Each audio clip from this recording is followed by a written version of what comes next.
Madame, Monsieur, bienvenue au journal dont voici le sommaire. La première dame du Rwanda, son Excellence Jeannette Kagame, a souligné au cours d'un sommet autour de l'égalité de genre que la complémentarité entre les hommes et femmes mène au développement de la société.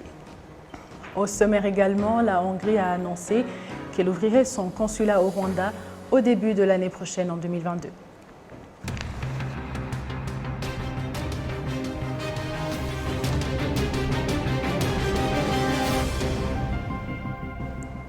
Bonsoir et bienvenue au grand rendez-vous d'actualité de la télévision rwandaise.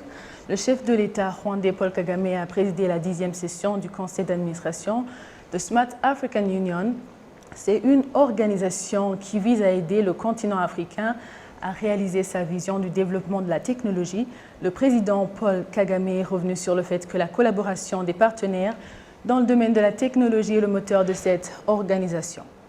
Il a salué le pas franchi par certains pays africains membres de cette organisation en matière de développement de la technologie. Il a donné l'exemple du Burkina Faso qui y a initié un programme national sur le développement de la technologie. La première dame du Rwanda, son Excellence Jeannette Kagame, déclare que l'égalité entre les hommes et les femmes est un moyen permettant qu'il y ait le développement de la société. Kassim Youssouf. Ce sommet s'est focalisé sur le principe du genre et le renforcement des capacités de la femme sur le continent africain. Différentes personnalités y ont participé, notamment le Premier ministre de la Tanzanie, Kassim Majaliwa. La première dame, Jeannette Kagame, a indiqué que c'est à féliciter que ce sommet sur la promotion de l'égalité et la complémentarité du genre se tienne dans un pays dirigé par une femme, Madame Samia Suluhu Hassan, ajoutant que c'est essentiel qu'on comprenne bien l'égalité et la complémentarité et leur importance dans le développement. To this day, the biological differences between the sexes are frequently mischaracterized. À ce jour, les différences biologiques des sexes sont fréquemment mal caractérisées comme une justification de l'inégalité du genre. Elles ne le sont pas, mais devraient plutôt être la preuve de la complémentarité. L'égalité entre les hommes et les femmes ne signifie pas promouvoir l'une des catégories, mais signifie plutôt la promotion de la société en général et que l'on donne à chaque catégorie des attributions qui permettraient d'atteindre le développement, le bien-être social et la quiétude des membres de la société. That can contribute to our society's progress, well-being and stability. La première dame, Jeannette Kagame, a en outre fait observer que dans la reconstruction du Rwanda post-génocide perpétré contre les Tutsis en 1994, il a fallu mettre ensemble toutes les forces vives de la nation. To build a post-94 Rwanda, pour bâtir le Rwanda post-génocide perpétré contre les Tutsis en 1994, toutes les forces vives présentes devaient être utilisées. La force que les femmes avaient, l'amour inconditionnel qu'elles ont envers leurs enfants, devait être valorisée pour aider le pays en général dans l'immense tâche de guérir les blessures de la société en général. Le cadeau que les femmes offrent à la communauté, c'est l'antithèse de la haine et la mort, l'amour et la vie. Ce sont ces forces qui devraient aider notre continent qui a vécu pendant des siècles l'oppression, mais qui a montré la résilience et la volonté de sortir de ce qu'il a vécu. These are the energies that must be tapped into. La première dame, Jeannette Kagame, a fait savoir qu'en Afrique, beaucoup de jeunes filles sont retirées de l'école. Elles sont obligées d'être des adultes, sont mariées prématurément et obligées de chercher du travail permanent et pourvoir aux besoins de leur famille en général, ajoutant que si cela continue ainsi, les pays africains n'atteindraient pas leurs objectifs dans le cadre de l'agenda 2063. La première dame a toutefois souligné que les pays de la région est-africaine sont parmi ceux qui disposent d'un excellent programme où l'enseignement primaire est gratuit et qu'ainsi les familles ne sont pas obligées de choisir qui de la fille ou du garçon doit aller à l'école, comme ce fut le cas. La première dame a précisé que cela se fait en même temps que l'octroi de bourses d'études aux élèves, où elle a donné l'exemple de la fondation Imbuto, dont elle est présidente, qui a octroyé des bourses d'études à des milliers d'enfants issus des familles vulnérables.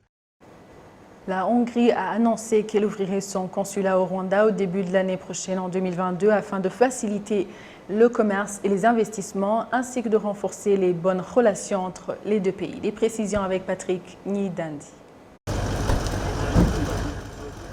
C'est ce mercredi que le ministre hongrois des Affaires étrangères et du Commerce, Pita Shinzarto, a effectué une visite de travail au Rwanda. Après avoir visité les mémorials du génocide de Kigali, le ministre hongrois a rencontré son homologue rwandais, le docteur Vincent Biruta. Les discussions ont été à huis clos. Le ministre des Affaires étrangères et de la coopération internationale, Dr Vincent Biruta, a déclaré que les deux pays se sont engagés à établir une coopération durable à différents niveaux, y compris la formation que la Hongrie fournira aux diplomates rwandais afin de les doter des compétences suffisantes.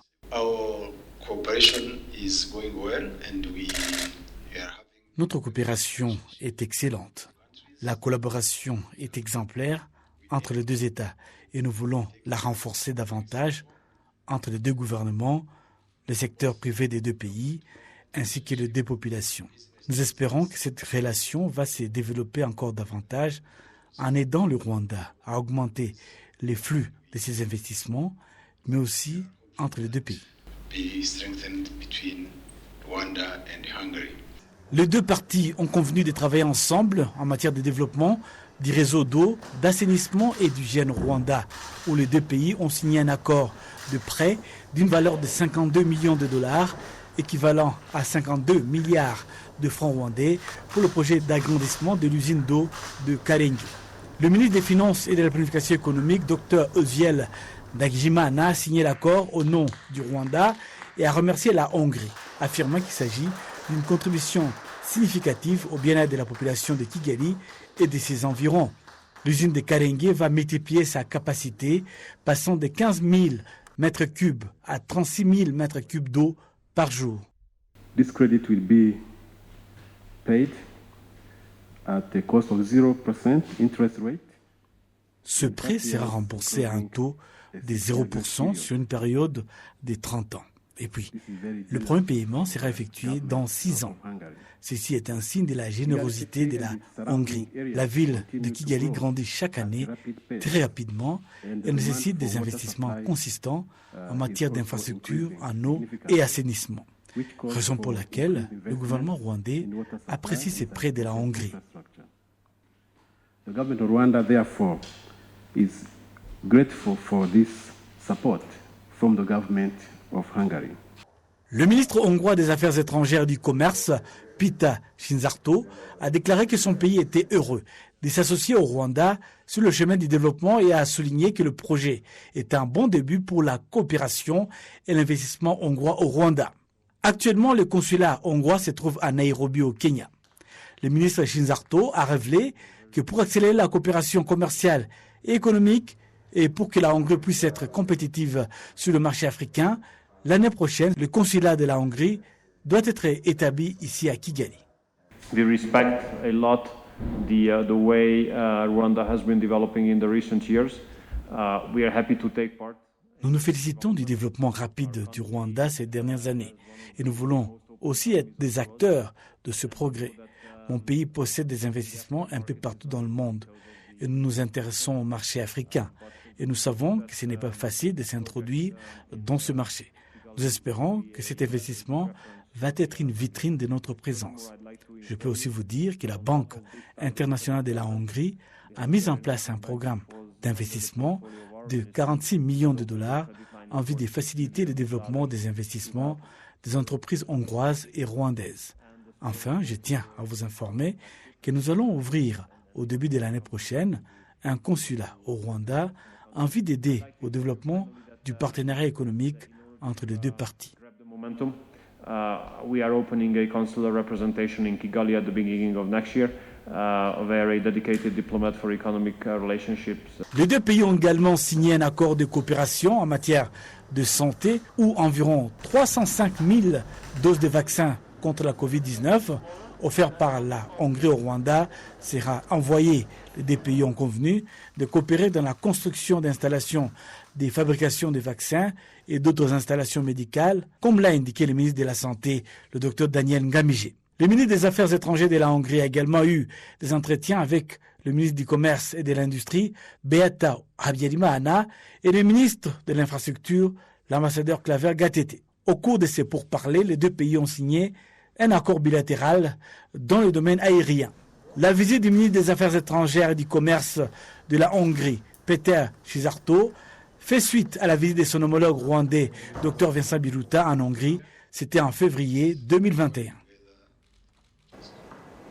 Parlons toujours de la coopération, mais dans un autre angle. L'Organisation internationale de la francophonie et l'Organisation mondiale de la santé viennent de signer un accord de coopération pour la couverture sanitaire mondiale et la lutte contre certaines épidémies. La secrétaire générale de la francophonie, Mme Louise Mushikiwabo, a réitéré son appel pour plus d'équité en termes d'accès aux vaccins contre le Covid-19. La solidarité est une valeur capitale fondatrice de la francophonie, notre organisation. Après avoir surmonté le défi du développement des vaccins, la communauté internationale devra désormais se mobiliser encore plus pour assurer leur distribution équitable. À ce jour, sur les 6,8 milliards de doses de vaccins administrées dans le monde, seuls 0,4% l'ont été dans les pays à faible revenu. Nous en avons beaucoup à la francophonie. Nous devons donc intensifier nos efforts pour combler ce fossé et nous le ferons ensemble. Car nous ne serons à l'abri de cette pandémie que lorsque l'ensemble des pays du monde aura vacciné sa population. Je souligne également l'importance que nous devons accorder à la production locale des vaccins. Et je salue à cet effet les efforts de l'Union européenne et de la société BioNTech en faveur de 3 pays africains qui sont sur la fabrication de vaccins. Je félicite les 3 pays qui sont déjà engagés dans cette dynamique, l'Afrique du Sud, le Sénégal et mon propre pays, le Rwanda. Le directeur général de l'Organisation mondiale de la santé, le Dr Tedros Adhanom, ajoute qu'à l'absence de la coopération internationale, les objectifs de l'OMS pour la vaccination resteraient une utopie. Nous savons que beaucoup de pays francophones ont beaucoup souffert de la pandémie et demeurent vulnérables en raison du manque d'accès aux vaccins. L'objectif de l'OMS est de vacciner 40% de la population de chaque pays d'ici à la fin de cette année et 70% d'ici à la mi-2022.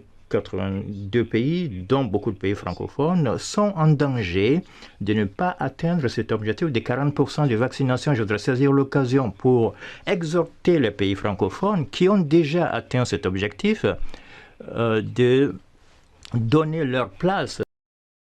Lors de la signature de cet accord à Genève en Suisse, le Rwanda a été représenté par l'ambassadrice Marie-Chantal Rwagatsine. Le chef d'état-major des forces armées de la République démocratique du Congo, FARDC, le général Célestin Mbala Musese, a effectué une visite de travail au Rwanda ce mercredi. Le point avec Patrick Nidandi. Ce mercredi, le chef d'état-major général des forces armées de la République démocratique du Congo, FARDC, le général Célestin Mbala Musese, est arrivé au Rwanda en visite officielle. Le général Célestin Mbala et sa délégation ont eu des entretiens bilatéraux avec les chefs d'état-major général des forces rwandaises de défense, le général Jean Bosco Kazura, au quartier général de RDF à Kimurura. Les discussions ont porté sur la situation sécuritaire régionale et la lutte contre les groupes terroristes. Nous sommes passés ici avec ma délégation à l'issue d'une longue tournée dans le cadre des plans et des programmes que nous avions établis avec tous les pays voisins. Il s'agissait de faire face de manière concertée au terrorisme. Et le terrorisme a pris un caractère transnational, un caractère sous-régional. Il attaque tous les pays de la sous-région. Et nous nous sommes dit que c'est le moment, conformément aux recommandations de l'Union africaine, de mutualiser nos efforts pour faire face à ces mâles qui freinent le développement.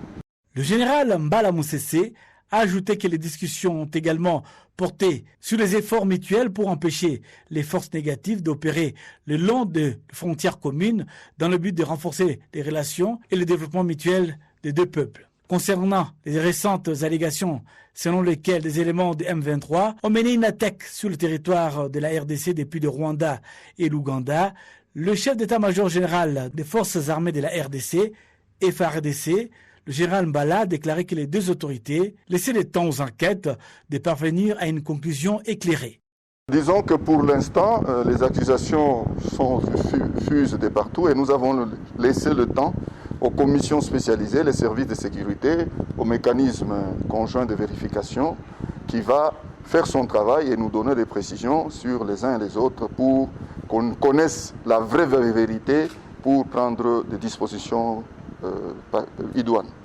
Le chef d'état-major général des forces armées de la République démocratique du Congo, le général Célestin Mbala Moussessé, était à la tête d'une importante délégation de son état-major lors de cette visite au Rwanda. L'autorité rwandaise de gestion de l'environnement a annoncé que le parc écotouristique de Nyandungu sera officiellement lancé en décembre de cette année.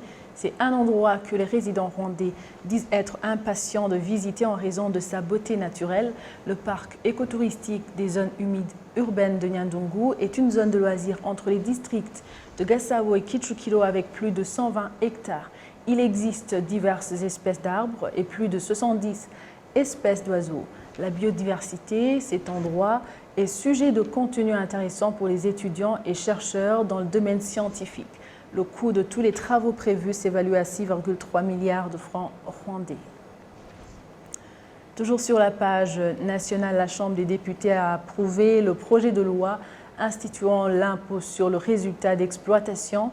Projet de loi qui a suscité beaucoup d'interrogations de la part des parlementaires, notamment savoir comment certaines activités commerciales seront soumises à l'impôt sans aucune malversation. Kassim Youssouf.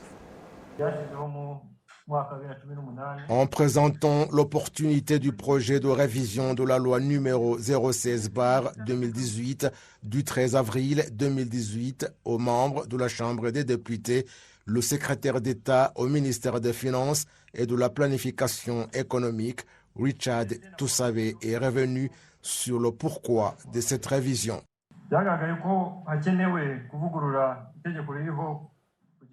Il a été constaté que la révision de la loi en vigueur s'impose pour qu'elle soit en conformité avec le projet Kigali International Business Center. Il a été constaté qu'il faut bien expliquer si le contribuable qui propose les jeux de hasard doit déclarer son résultat d'exploitation. Il faut aussi revoir le résultat annuel imposable et le résultat mensuel imposable afin d'atténuer l'impôt imposable aux employés de faibles salaires et de promouvoir l'emploi en général.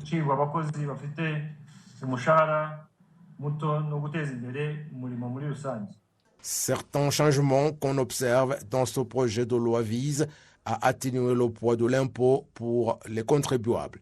L'autre changement concerne les revenus qui proviennent des services rendus par Internet et ceux des médias en ligne incorporés dans le projet de loi comme nouvelle source de revenus imposables.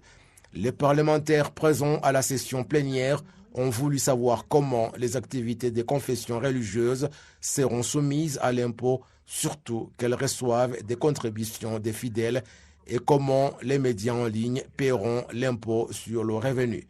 Le secrétaire d'État au ministère des Finances et de la Planification économique a indiqué la façon qui convient pour effectuer une inspection des activités génératrices de revenus.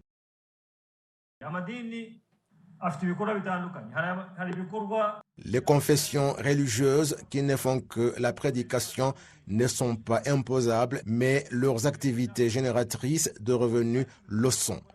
Si une confession religieuse dispose d'un hôtel ou d'un restaurant, elle va payer l'impôt. Conjointement avec l'Office rwandais des recettes et l'Office rwandais de régulation des services d'utilité publique, nous avons un système qui contrôle les médias en ligne de façon qu'aucun d'eux ne pourra échapper à l'impôt.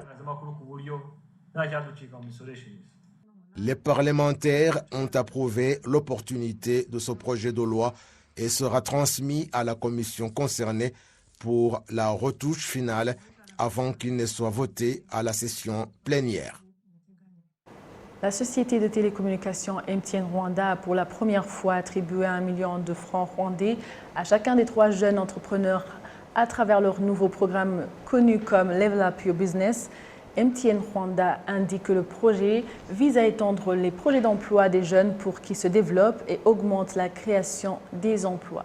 Mike Ndeshimi et Aline Ouassé, 2 des 3 gagnants, ont souligné que leurs récompenses qu'ils viennent de recevoir leur permettront de bien développer leur projet. Merci à vous tous qui étiez au rendez-vous de la télévision rwandaise. Avec toute l'équipe qui a réalisé ce journal, nous souhaitons de passer une excellente soirée. À la prochaine et d'ici là, portez-vous bien.